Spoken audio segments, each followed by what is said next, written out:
حضور اکرم تاجدار مدینہ صلی اللہ تعالی علیہ وسلم کے بارے میں کسی سے سننے کی ضرورت نہیں ہے، کسی نرسمہانند سوامی جی سے بھی سننے کی ضرورت نہیں ہے۔ حضور اکرم تاجدار مدینہ صلی اللہ تعالی علیہ وسلم کے بارے میں ہمارے علماء دین نے بہت بہتر انداز سے لکھا ہے۔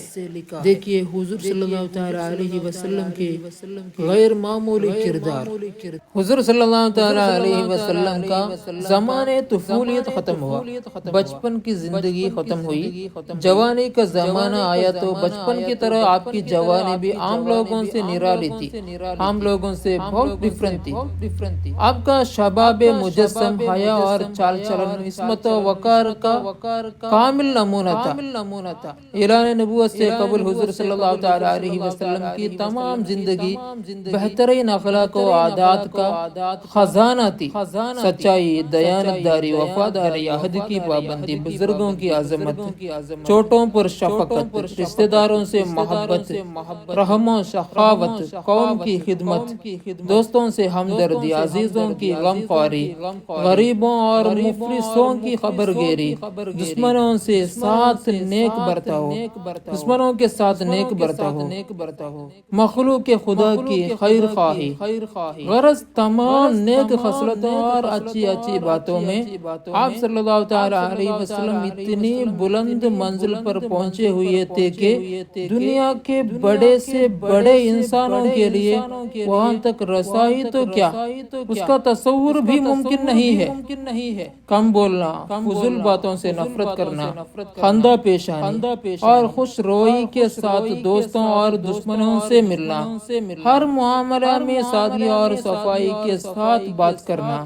حضور صلی اللہ تعالی علیہ وسلم کا خاص سیوا تھا۔ حرص، طمع، دغا، فریب، جھوٹ، شراب خواری، بدکاری، ناچ گانا، لوٹ مار، چوری، فحش گوئی، عشق بازی، یہ تمام بری عادتیں اور مذموم خصلتیں جو زمانے جاہلیت میں گویا ہر بچے کی خمیر میں ہوتی تھی، حضور صلی اللہ تعالی علیہ وسلم کی ذات گرامی ان تمام عیوب و نقائص سے پاک رہی۔ آپ صلی اللہ تعالی علیہ وسلم کی راست بازی اور امانت و دیانت کا پورے عرب میں شہرا تھا، مشہور تھا، اور مکہ کے ہر چھوٹے بڑے کے دلوں میں آپ صلی اللہ تعالی علیہ وسلم کے برگزیدہ اخلاق کا اعتبار اور سب کی نظروں میں آپ صلی اللہ تعالی علیہ وسلم کا ایک خاص وقار تھا۔ بچپن سے تقریباً 40 برس کی عمر شریف ہو گئی، لیکن زمانے جاہلیت کے ماحول میں رہنے کے باوجود پھر بھی تمام مشرکانہ رسومات اور جاہلانہ اعتبار سے ہمیشہ آپ کا دامن عصمت پاک ہی رہا۔ مکہ شرک و بت پرستی کا سب سے بڑا مرکز تھا۔ مکہ شرک و بت پرستی کا سب سے بڑا مرکز تھا۔ خود خانہ کعبہ میں یعنی کعبہ کے اندر 360 بتوں کی پوجا ہوتی تھی۔ آپ کے خاندان والے ہی کعبہ کے متولی اور سجادہ نشین تھے، لیکن اس کے باوجود آپ نے کبھی بھی بتوں کے آگے سر نہیں جھکایا۔ غرض نزول وحی اور اعلان نبوت سے پہلے بھی آپ صلی اللہ تعالی علیہ وسلم کی مقدس زندگی اخلاق حسن اور محاسن افعال کا مجسم اور تمام عیوب و نقائص سے پاک و صاف رہی۔ چنانچہ اعلان نبوت کے بعد آپ صلی اللہ تعالی علیہ وسلم کے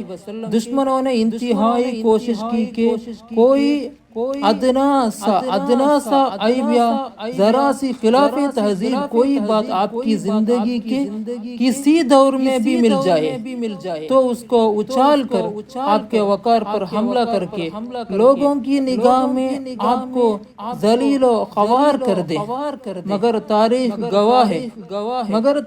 گواہ ہے کہ ہزاروں دشمن سوچتے تھک گئے، لیکن کوئی ایک واقعہ بھی ایسا نہیں مل سکا جس سے آپ صلی اللہ تعالی علیہ وسلم کی طرف انگلی اٹھا سکیں۔ لہذا ہر انسان اس حقیقت کے اعتراف پر مجبور ہے کہ بلا شبہ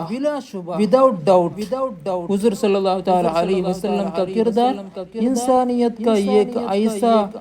ماہر لقول اور غیر معمولی کردار ہے جو نبی کے سوا کسی دوسرے کے لیے ممکن ہی نہیں۔ یہی وجہ ہے کہ اعلان نبوت کے بعد سید روح آپ کا کلمہ پڑھ کر تن من دھن کے ساتھ اس طرح آپ پر قربان ہونے لگے کہ ان کی جانثاریوں کو دیکھ کر شمع کے پروانوں نے جانثاری کا سبق سیکھا۔